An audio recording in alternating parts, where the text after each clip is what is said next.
예수께서 눈을 들어 큰 무리가 자기에게로 오는 것을 보시고 빌립에게 이르시되 우리가 어디서 떡을 사서 이 사람들을 먹이겠느냐 하시니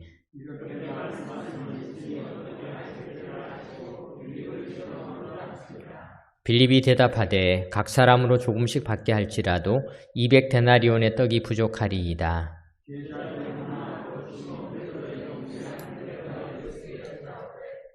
여기 한 아이가 있어 보리떡 5개와 물고기 2마리를 가지고 있나이다. 그러나 그것이 이 많은 사람에게 얼마나 되겠사옵나이까.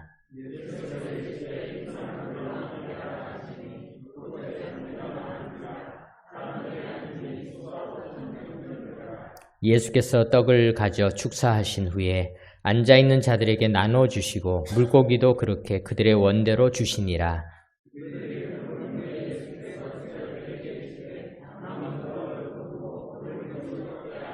다 같이 읽겠습니다. 이에 거두니 보리떡 5개로 먹고 남은 조각이 12바구니에 찼더라.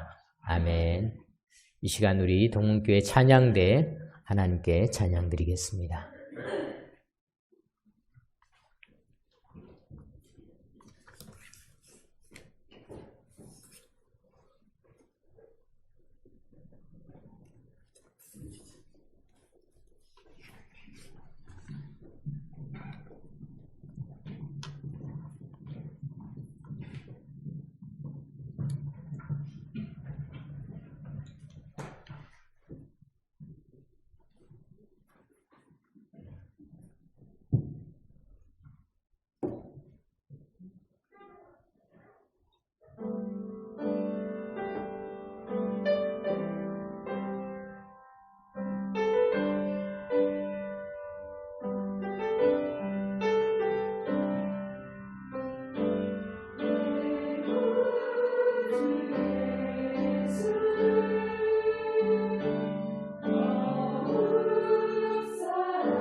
할렐루야, 귀한 찬양 감사드립니다. 찬양을 너무 잘하셔서 박수를 2번 이렇게 받으셨습니다.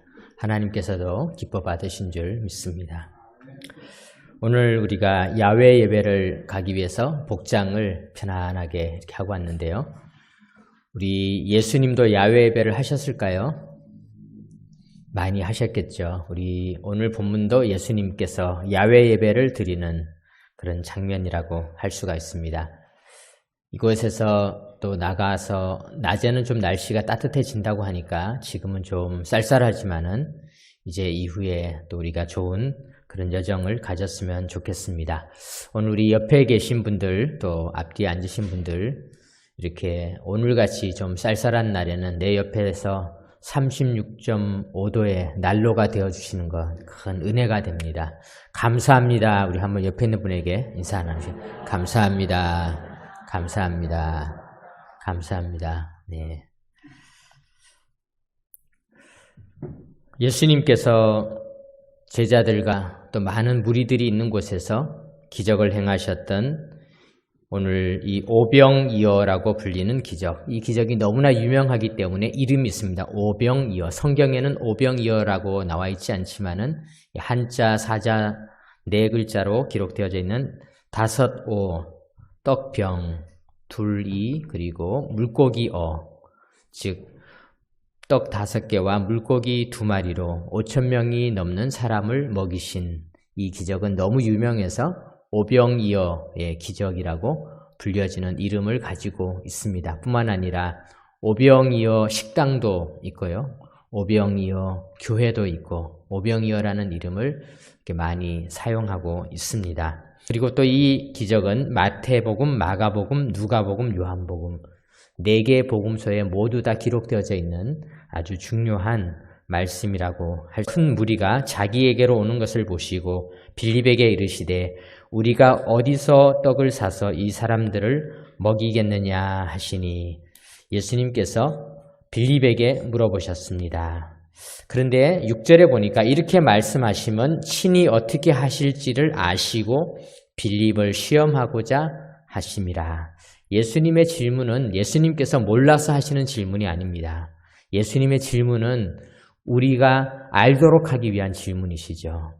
그래서 아이들이 선생님이 물어봅니다. 얘야, 2 더하기 1은 얼마니? 그러니까 아이가 손을 들고 선생님 그것도 모르세요?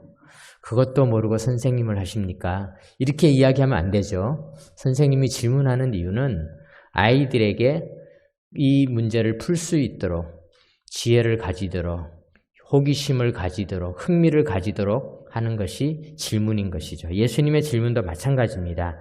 예수님께서 무엇이 부족하거나 모르시기 때문에 질문하시는 것이 아닙니다. 예수님이 오늘 우리들에게 문제를 낼 때는 기뻐하십시오. 왜냐하면요, 예수님은 이미 아시기 때문에 이미 어떻게 해결할지 능력이 있기 때문에 우리에게 문제를 내시는 것입니다. 빌립을 시험하고자 하심이라. 오늘 우리들도 종종 우리 주님께서 우리에게 참 여러 가지 궁금증과 질문들과 어려움들과 문제들을 일으키십니다. 그러면 우리가 생각합니다. 하나님 이런 문제도 해결 못하십니까? 우리가 그렇게 이야기하면 안 됩니다. 하나님은 다 하실 수 있으십니다. 하나님은 다 해결하실 수 있는데 다만 우리가 그 과정을 통하여서 배우고 익혀서 하나님이 어떤 분인지를 알게 하기 위한 것입니다. 선생님 2 더하기 1이 3인 것도 모르세요? 아이가 선생님의 질문에 그렇게 대답하면 안 되는 것과 마찬가지로 우리가 인생을 살아가면서 우리에게 닥치는 여러 가지 주님의 질문들, 이 질문들은 사실은 우리가 그 질문들을 풀어내고 그리고 나서 하나님이 어떤 분이신지를 알게 하기 위한 주님의 교육 방법이시고 또 우리를 이끄시는 섭리하시는 방법인 것입니다. 사랑하는 성도 여러분, 주님의 질문을 받으시면 기뻐하시기 바랍니다. 사실은 질문 받는 거 다 싫어합니다. 다닐 때 저도 선생님 중에 어떤 선생님이요? 영어 선생님이 계셨는데 앞에 맨 앞자리에 있는 애부터 물어봅니다. 그러면요, 걔가 답을 못하면은 걔는 서 있고 그 옆에 애가 차례대로 또 일어나서 답을 해야 됩니다. 그러면 어떤 경우는 한 반 애들이 다 서 있는 거예요. 그런데요, 맨 앞에 애가 맞추면 뒤에 애들은 굉장히 행복합니다. 끝난 것입니다. 그런데요, 오늘 우리들도 인생을 살아가면서 주님이 우리에게 질문들을 많이 던지실지 모릅니다. 그리고 어쩌면은 내 마음속에 그런 질문들이 끊임없이 나타날 때가 있습니다.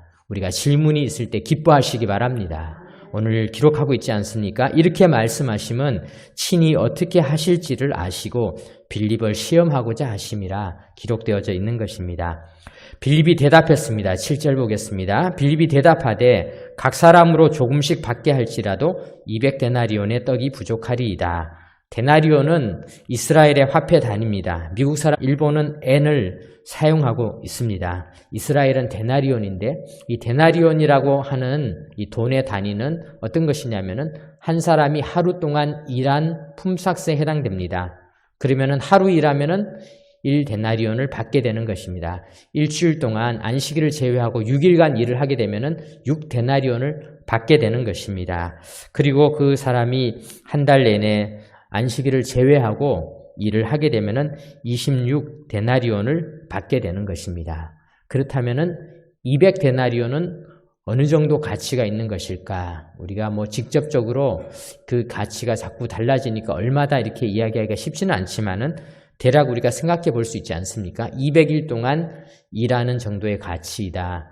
글쎄요, 요즘 우리나라 임금이 어떻게 되는지 잘 모르겠지만은 제가 이렇게 대략 계산해 보면 한 2, 3천만 원 정도 되지 않을까, 그렇게 우리가 한번 예상을 해 보겠습니다. 빌립이 생각했습니다. 각 사람한테 돈을 받아도 그래도 모자라는 게 2, 3천만 원입니다. 만약에 이때 내가 섣불리 마음이 급해서 내가 쏠게, 내가 이분들 다 사줄게, 그러면요 2, 3천만 원 손해보는 것입니다. 그것도 제대로 다 먹게도 못하면서 2, 3천만 원이 마이너스가 되게 되는 것입니다. 엄청난 것이죠. 그러니까 이것은 당시에 가난했던 예수님과 그 제자들, 그저 여우도 굴이 있었는데 인자는 머리 둘 것이 없었던 그 주님께서 사마리아 지방을 갈 때는 배가 고파서 목이 마르고 먹을 것을 구하지 못하셨던 예수님과 제자들과 같은 일행들이 이거는 내가 쏠게, 내가 낼게, 이렇게 통 크게 선언하기에는 쉽지 않은 8절에 보니까 안드레가 나타났습니다. 이 안드레는요 참 신기한 사람입니다. 성경에 보면 안드레가 한 일이 많이 기록되어져 있지는 않습니다. 늘 베드로에게 가려져 있었습니다. 베드로와 안드레 늘 이렇게 나오지 않습니까? 베드로는 성경에 많이 나오는데 안드레는 뭐 그다지 그렇게 유명하게 나오지 않습니다. 그런데 안드레가 그래도 참 잘하는 게 있어요. 안드레는요 사람 데려오는 걸 참 잘합니다. 내가 해결 못하면은 해결할 사람이라도 데리고 와야 됩니다. 참 좋은 달란트라고 볼 수가 있습니다. 제자 중 하나고 시몬 베드로의 형제 안드레가 예수께 여짜오되, 이미 안드레는요 요한복음 1장에 보면은 사실 베드로를 데리고 온 사람이 안드레였다고 기록되어져 있고요. 또 요한복음 12장에 보면은 어떤 헬라 사람들이 명절에 예배하러 왔을 때 또 안드레가 예수님에게 데려왔다, 이렇게 기록되어져 있습니다. 8절에 보니까 제자 중 하나고 시몬 베드로의 형제 안드레가 예수께 여짜오되, 여기 한 아이가 있어 보리떡 5개와 물고기 2마리를 가지고 있나이다. 그러나 그것이 이 많은 사람에게 얼마나 되겠사옵나이까. 안드레는 아이를 데리고 왔습니다. 그런데요, 주님은 안드레의 이 말을 듣자마자 갑자기 주님께서는 식탁을 차리기 시작했습니다. 이른바 광야의 식탁을 마련하기 시작했습니다. 10절 보겠습니다. 예수께서 이르시되 이 사람들로 앉게 하라 하시니, 거기 보니까 앉게 하라 이렇게 기록되어 있는데 조그만 글씨가 있지 않습니까? 있습니까? 성경에 있나요? 네, 3이라고 혹시 기록되어져 있나요? 앉게 하라 하시니 그곳에 잔디가 많은지라 사람들이 앉으니 수가 5,000명쯤 되더라. 예수께서 떡을 가져 축사하신 후에 앉아있는 자들에게 나눠주시고 물고기도 그렇게 그들의 원대로 주시니라. 앉다라는 이 단어, 이것이 사실은 원래는 눕다라는 단어를 앉다 이렇게 표현을 했습니다. 왜 눕다라는 단어를 앉다 이렇게 표현을 했을까? 이 사실 아나핍토라는 이 단어는 눕다라는 뜻입니다. 눕다. 근데 왜 성경은 예수님 신이 이렇게 우리는 밥을 먹을 때 앉아서 먹습니다. 밥상머리에 앉아서 밥을 먹어야죠. 그런데 유대인들은 한쪽 팔을 이렇게 기대고, 우리가 옛날에 소파가 없을 때 방 안에서 뒹굴며 텔레비전 볼 때 있지 않습니까?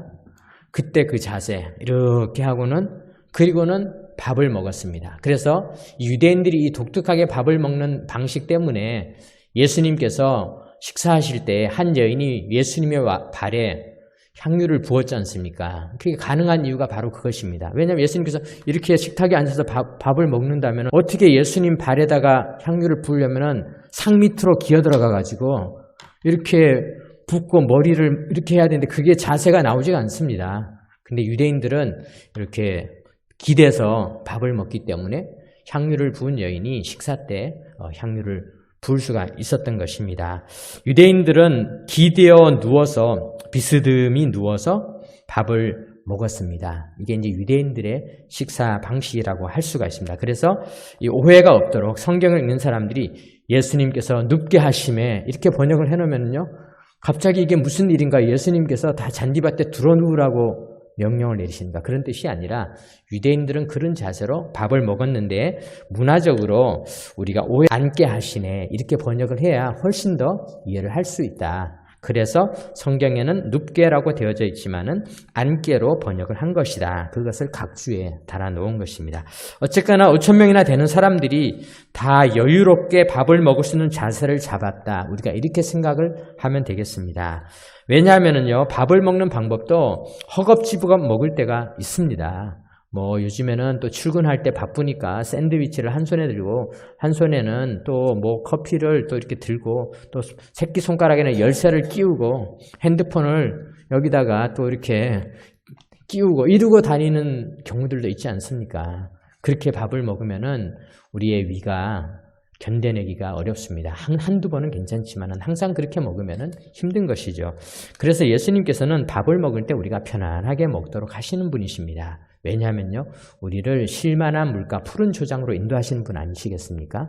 그래서 예수님께서는 다 식사 자리에 잘 자리 잡고 누워라. 그리고는요, 절차를 다 갖추셨습니다. 그리고는 축사를 하셨습니다. 식사 기도도 다 하셨습니다. 그리고는 그 아이의 도시락으로 주님께서는 충분히 먹을 수 있도록 원대로 주시고 그에게 주는 교훈들을 한번 찾아보도록 하겠습니다. 첫 번째 교훈, 아주 작은 것을 통해서 큰 일을 이루시는 분이 하나님이심을 보여주고 있습니다.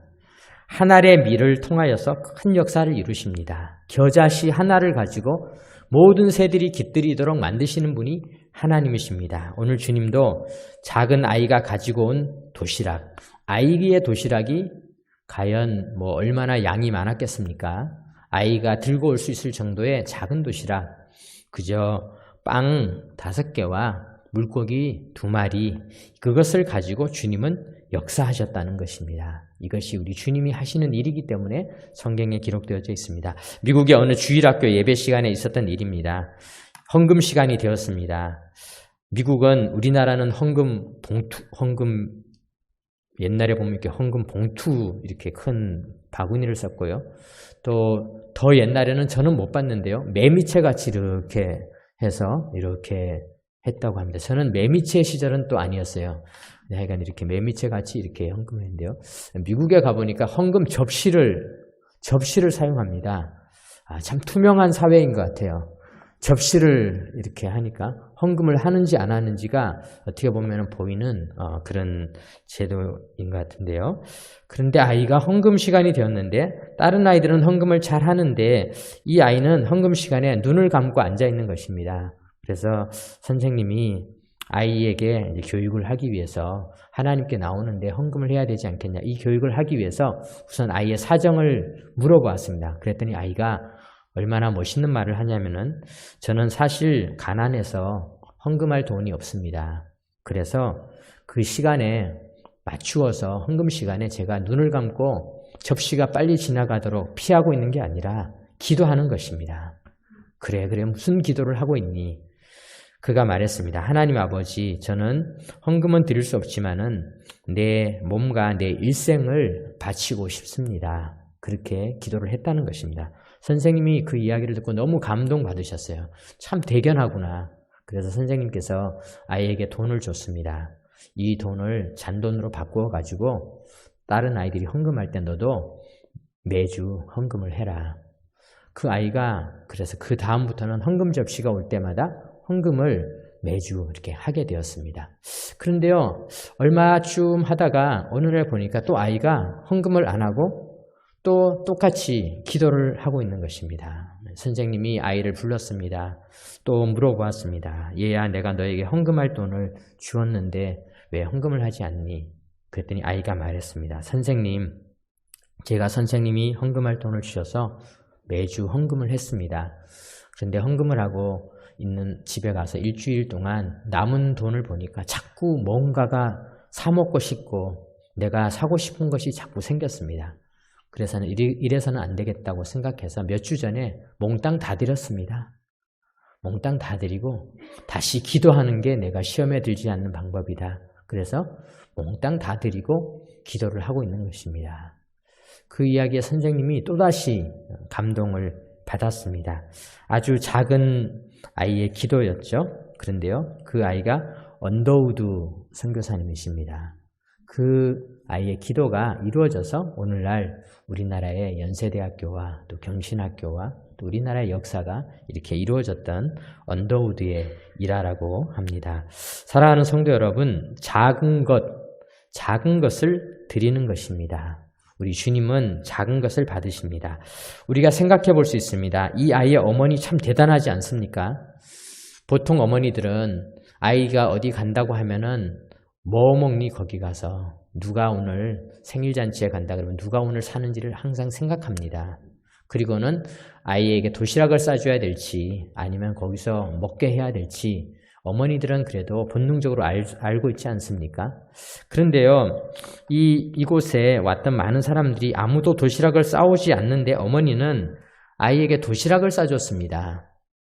이 어머니는 참 대단한 어머니예요. 왜냐하면은 이 아이는 하나님의 말씀을 듣는 곳에 도시락을 싸서 보냈다는 것입니다.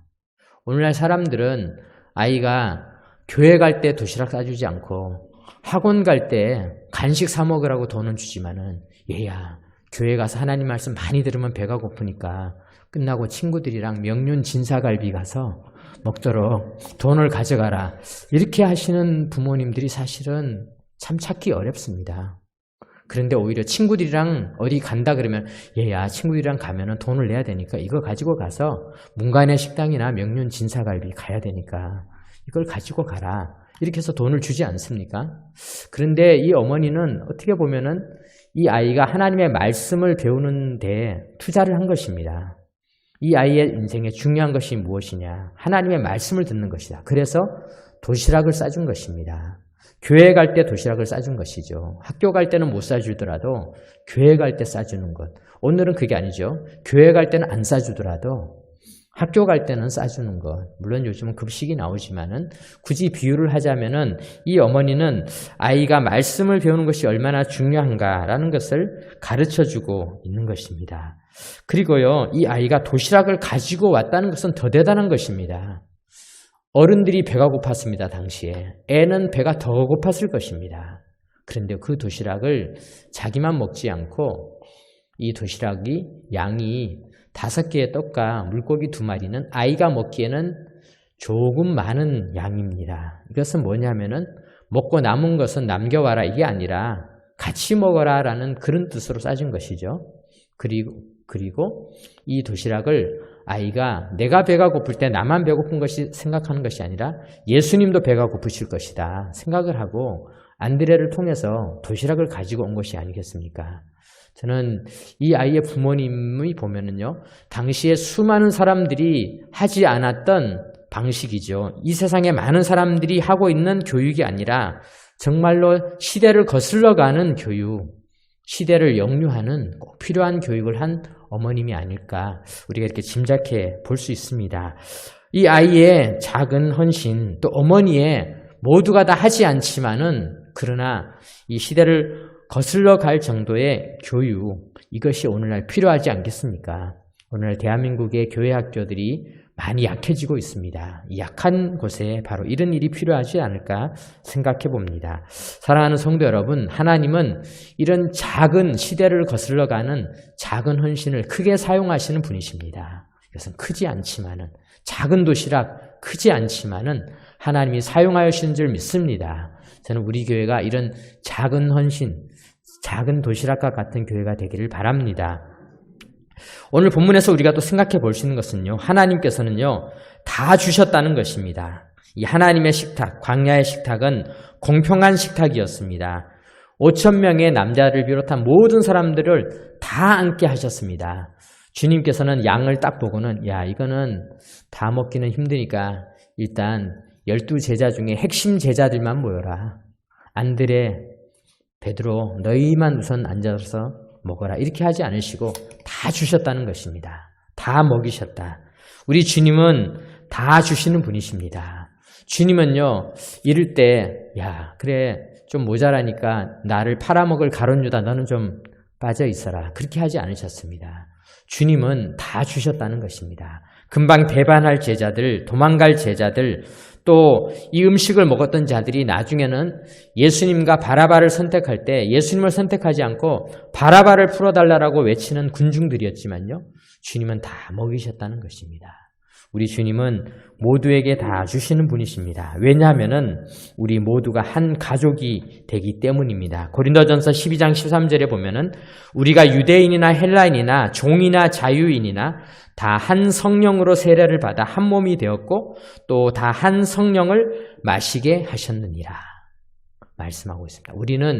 우리가 하나님의 가족이라는 증거가 2가지가 있습니다. 하나는 뭐냐면요, 우리가 다 세례를 받았다. 우리가 다 하나님의 한 가족입니다. 한 가족은 같이 고난을 받는 것입니다. 한 민족이었다. 이스라엘 백성들 중에는 여러 민족이 섞여 있었지만 그들이 홍해를 건너면서 한 민족이 되었습니다. 그래서 교회는 한 가족이 되는 것입니다. 세례는 죄와 죽음의 권세를, 홍해 바다와 같은 죄와 죽음의 권세를 통과해서 그래서 하나님의 가족이 되는 것입니다. 오늘 이제 우리 주보에 보면은 세례 신청을 받고 있습니다. 혹시 주님의 가족이 되는 물론 주님의 가족이 되는 식을 하지 않아도 주님의 가족이지만은 그것을 드러내는 결혼식을 하지 않아도 부부로 살아가는 사람들이 있지만은 그래도 결혼식을 통해서 드러내는 것처럼 우리가 이 세례식을 추수감사절, 부활절 때 하고 있는데요. 혹시 세례를 받지 않으신 분들은 오늘 꼭 신청하셔서 우리가 하나님의 가족, 주님의 가족이 되는 이 절차를 꼭 밟으시기 바랍니다. 그 다음에 우리 주님의 가족이 되는 2번째 중요한 단계는 함께 나누는 성찬. 우리가 1년에 우리 교회는 2번 정도 성찬을 하고요. 또 여건이 될 때는 3번 정도 하기도 하는데요. 이번 추수감사절 때 우리가 성찬을 통해서 우리가 한 가족이 됨을 나누게 됩니다. 우리 주님께서는 우리 모두가 다 주님의 가족이 되기를 원하십니다. 한솥밥을 먹기를 원하십니다. 우리가 교회에서 한솥밥을 먹듯이 우리 주님의 나라에서 우리 모두가 다 한솥밥을 먹는 식구입니다. 식구라는 말 속에 그것이 있지 않습니까? 함께 먹는 자들이다 라는 뜻이 있지 않습니까? 세 번째 의미를 한번 생각해 보겠습니다. 주님께서 베풀어 주신 이 광야의 식탁은 풍족한 식탁이었습니다. 11절 한번 보겠습니다. 11절에 보면은 이렇게 기록되어져 있습니다. 11절에 보니까 예수께서 떡을 가져 축사하신 후에 앉아있는 자들에게 나눠주시고 물고기도 그렇게 그들의 원대로 주시니라. 원대로 주셨다. 먹을 만큼 주셨다. 먹고 싶은 대로 주셨다. 그런 뜻입니다. 오늘 우리가 야외 예배하면서 지난 주일에 메뉴를 다 신청했습니다. 원대로 신청하셨다. 이렇게 원대로 다 했습니다. 풍성한 식탁을 만들기 위한 것입니다. 원대로. 그리고 난 다음에 12절에 보니까 배부른 후에 이렇게 기록했습니다. 그들이 먹었는데요. 자, 내가 먹으면 옆에 사람 못 먹을 텐데 안 되겠다. 나는 멸치 끄트머리 조금만 잘라 먹어야겠다. 이렇게 먹지 않고 배부르게 먹었다. 다 먹었다. 이렇게 기록합니다. 뿐만 아니라 13절에 보니까 이에 거두니 보리떡 5개로 먹고 남은 조각이 12바구니에 찼더라. 어떤 사람은 아니 왜 보리떡만 남고 물고기는 안 남았습니까? 또 뭐 이렇게 의문을 가지시는 분이 있는데요. 글쎄요, 그건 저도 잘 모르겠지만은 아마 이 생선은 또 남기면은 빨리 상하니까 그러지 않을까 그런 생각도 드는데요. 어쨌거나 남았다는 겁니다. 얼만큼 남았냐면은 12바구니에 남았다. 풍성한 식탁이었다. 먹었고 원대로 먹었고 배부르게 먹었는데도 남았다. 그런데요, 이 12강줄에 남았다는 것은 이후에 교회의 모습을 상징하고 있습니다.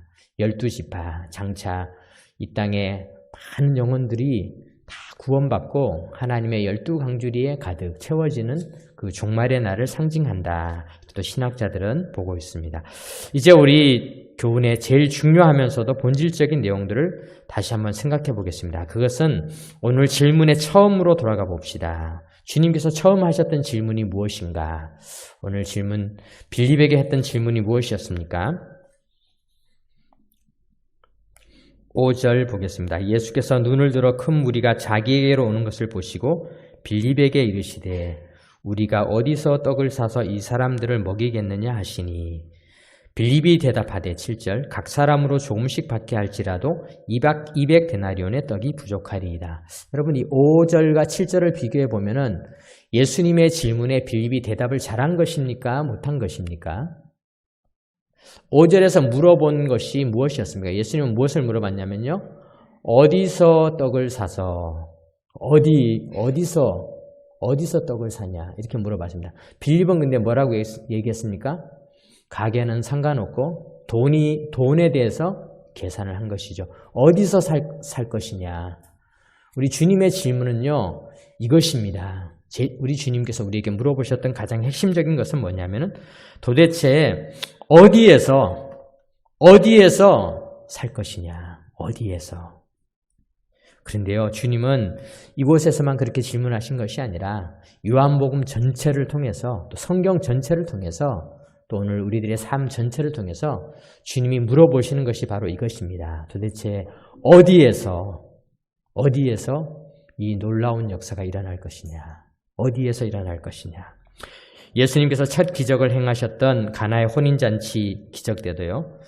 주님께서 이 물로 포도주를 만들었지 않습니까? 그러니까 요한복음 2장 9절에 보니까 연회장이 그 포도주를 마셔봤어요. 그리고는 어디서 났는지 알지 못하더라. 어디서 났을까? 이게 도대체 어디에서 났을까? 요한복음에는 이 어디서라는 것이 강조되어져 있습니다. 요한복음 3장에 예수님께서는 니고데모와 대화를 했습니다. 그때 니고데모가 대화를 할 때 주님께서 바람이 임의로 불매 내가 그 소리는 들어도 어디서 와서 어디로 가는지 알지 못하나니 어디서 오는지를 모른다. 어디서 왔을까? 요한복음 4장에 예수님께서 사마리아 여인을 만났습니다. 사마리아 여인이